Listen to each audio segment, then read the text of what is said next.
Jesus is like Jesus is like Santa Claus for adults. I hate to be the one to tell you, family, but he never existed.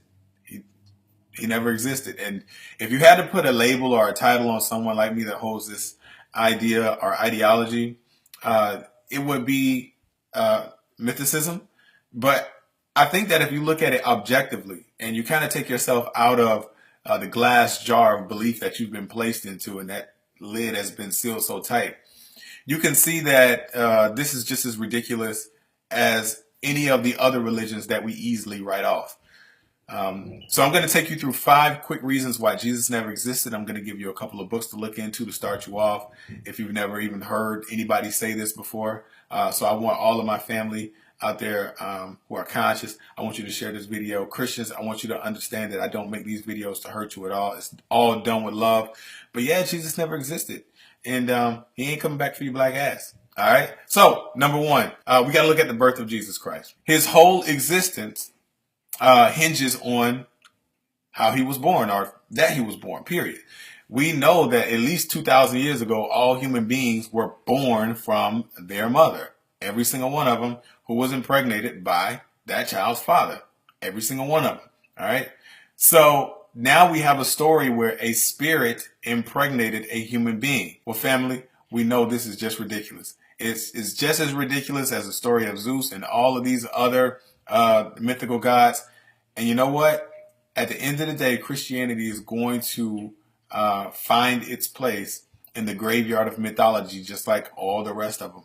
Because these stories are myths. Jesus is a mythological character. He never existed. He's literally just like Zeus and any of these other gods, but not to belabor these points. I'm just saying, I want you to just sit back and think about the story of his birth. And if the birth is weird and bugged out and never happened, doesn't that bring into question the man's entire existence?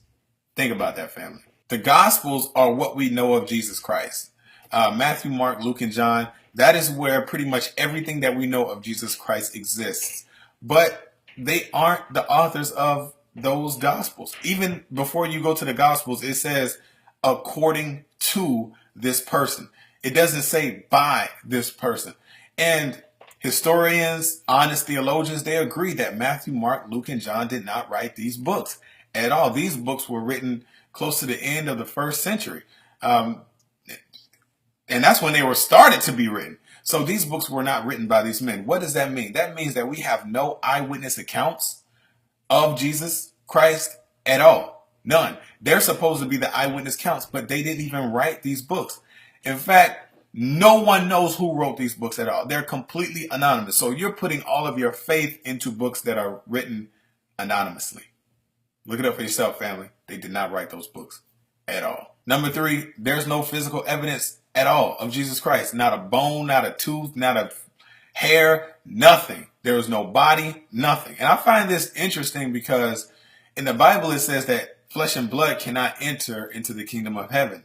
When Jesus supposedly died and returned, he proved to his disciples that he was still flesh and blood. And yet he went to heaven. And I have people tell me where he changed. Well, why would Jesus change? Why wouldn't he leave the evidence that he existed behind? Why would he take all of the evidence of his physical existence with him to heaven instead of leaving something for us to say, you know what? This guy really did exist and he really was the Son of God. There was no evidence whatsoever. There are no eyewitnesses whatsoever at all. No physical evidence that this man existed at all, family. None. Zero. Zilch. Nada. None. Number 4, nobody wrote about this man. He was popular. It says so in the Bible that he was popular all throughout Syria. Nobody wrote about him. No historians, no satirists. Nobody wrote about Jesus. This man was walking around healing people. He was feeding people with fish and bread. He was turning water into wine. He was waking people up from the dead. He was hung by Rome. I mean, it goes on and on and on. He caused trouble for the Romans. This man was a popular man. He was known all over, and yet not one person from his time during his existence wrote a word about him. It's just not adding up, family. It's just not adding up. Number 5, the historians that we do have that talk about Jesus, the ones that Christians love to point to, this one said this and this one said that, we know it's real because these historians said this. And I want to throw some pictures up so you can see exactly what these historians look like. White people, I'm sorry, I don't trust you. We have been through too much with you all to trust you with our entire belief system. And every time somebody points back to a Roman historian to validate the existence of Jesus Christ, it is always a white man. Hell no, I'm not standing for it. But that's not even the biggest issue, family. These guys were born after Jesus supposedly died. They didn't live during Jesus' time and then write about him. They were born after Jesus supposedly died. And they didn't write about him until long after Jesus supposedly died because they got into their careers and whatnot. So why am I to take the word from white Romans who wrote about Jesus or wrote about this man and they weren't even alive during the time? Now, to put this into perspective and context, I want you to think about this. We're alive in 2016. If you wanted to write about Sojourner Truth, what would you have to do? Sojourner Truth is here, you're here. What would you have to do? You would have to fill in this gap. How do you do that? You do that from gaining insight from the resources that were there when Sojourner Truth was alive. Where are those resources for Jesus? They don't exist. There were historians who lived during the time of Jesus. Didn't write a thing about him.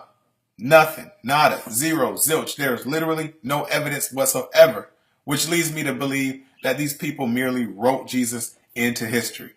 Jesus' disciples spoke Aramaic. The New Testament was written in Greek. I mean, this stuff is just not adding up, family. It's just not adding up. So we literally have zero evidence besides people's writings long after the man died that Jesus ever existed. There is nothing to prove that Jesus existed.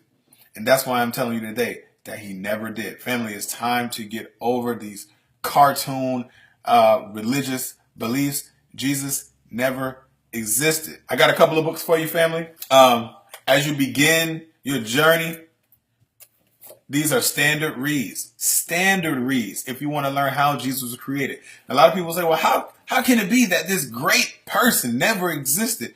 Well, there are a lot of people in history who never existed, who you probably never thought of. There was a time when people thought that Zeus actually existed, but he never did. We know that, and we accept it easily right now.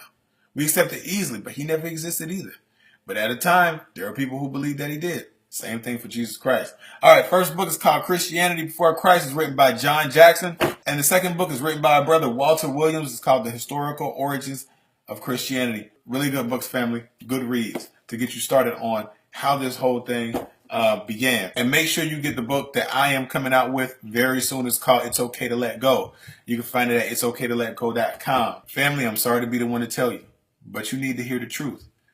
Jesus never existed. And even if he did exist, family, he is not coming back for your black ass. Until next time, everybody, Hotep.